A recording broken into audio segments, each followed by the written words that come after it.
Nous avons réalisé cet automne une soirée entière qui a été consacrée à la télévision suisse à la Chine. Les téléspectateurs pouvaient poser des questions, et la question qui est revenue le plus fréquemment, c'est « Nous avons peur de la Chine ». Alors, comment vous répondez quand on vous pose une telle question? Faut-il avoir peur de la Chine? Moi, je dis ceci. Je dis, aux enfants, on fait peur en leur parlant du père Fouettard. Est-ce que vous avez le père Fouettard en Suisse? Oui, oui. Je me rappelle que ma mère me faisait peur du noir en me disant qu'il y avait un père Fouettard là. Et je crois que beaucoup de ces peurs sont illogiques. Et elles sont le plus illogiques, le moins qu'on emploie le raisonnement et le moins qu'on connaît. C'est-à-dire la peur est fondée sur l'ignorance. Or, qu'est-ce qui arrive malheureusement en Europe? Eh bien, en Europe, il y a deux choses. Il y a le péril jaune et il y a la mémoire des grandes invasions asiatiques tartares. Et évidemment, on pense que les Tartares sont des Chinois. Tout le monde, et même des gens intelligents, et c'est vraiment désastreux de trouver des gens intelligents, vous dire « mais le péril jaune ». Eh bien, encore une fois, c'est une peur irraisonnée, parce qu'ils ne savent même pas d'où vient la phrase. D'où vient la phrase? La phrase a été faite par Guillaume II, qui était empereur d'Allemagne, en 1895. Et pourquoi? Parce qu'il était tout près, lui, à faire des colonies un peu partout, et il était arrivé le dernier, les autres avaient déjà tout pris, et il voulait lui aussi sa sphère d'influence en Chine. Alors il a imaginé le découpage de la Chine en parlant du péril jaune. Il a dit, il y a le péril jaune, il faut une grande croisade occidentale pour découper la Chine. Et à ce moment-là, dans vos journaux, vous aviez beaucoup d'images de 5 ou 6 personnages, les personnages éminents des gouvernements d'Europe, assis avec des grands couteaux en train de couper un gâteau qui s'appelait la Chine. Et véritablement, on allait découper la Chine. Oui. Je crois qu'il est temps et il est nécessaire de voir une chose. C'est qu'il y a eu un péril au monde. Mais le péril a été, pour nous, le péril blanc. Après tout, c'est l'Europe qui a, au XIXe siècle, invadé le monde entier, qui a découpé l'Afrique, qui a découpé l'Asie. Il n'y a que très récemment que ce péril blanc s'est retiré très lentement.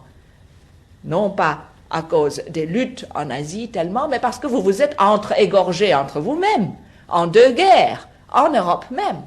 Et alors, il me semble que vous devez vraiment essayer de voir les choses comme peut-être la Chine les voit. C'est-à-dire que depuis 1840, la première guerre d'opium qui a été faite à l'Angleterre pour la Chine, pour lui imposer l'opium, depuis ce temps-là et jusqu'à présent, on refuse encore à la Chine l'égalité parmi les nations, ce qu'elle appelle sa place au soleil.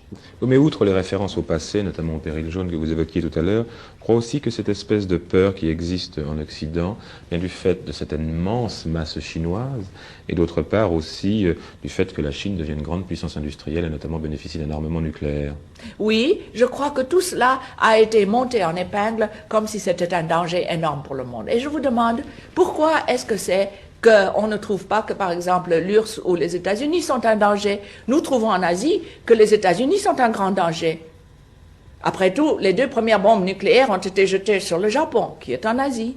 Nous voyons encore en ce moment des guerres se prolonger en Asie qui n'ont rien à voir avec la Chine, qui ont été faites, qui sont faites par des puissances, par une puissance blanche, et non pas par des puissances asiatiques. Alors, tout cela, au contraire, donne un point de vue tout à fait différent. Quand on parle d'explosion démographique, il y a trop de Chinois, mais ce n'est pas vrai.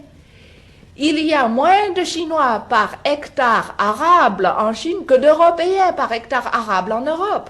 Et ce ne sont pas mes chiffres à moi, ce sont les chiffres de Dick Wilson, qui est un expert économique et géologique d'Angleterre.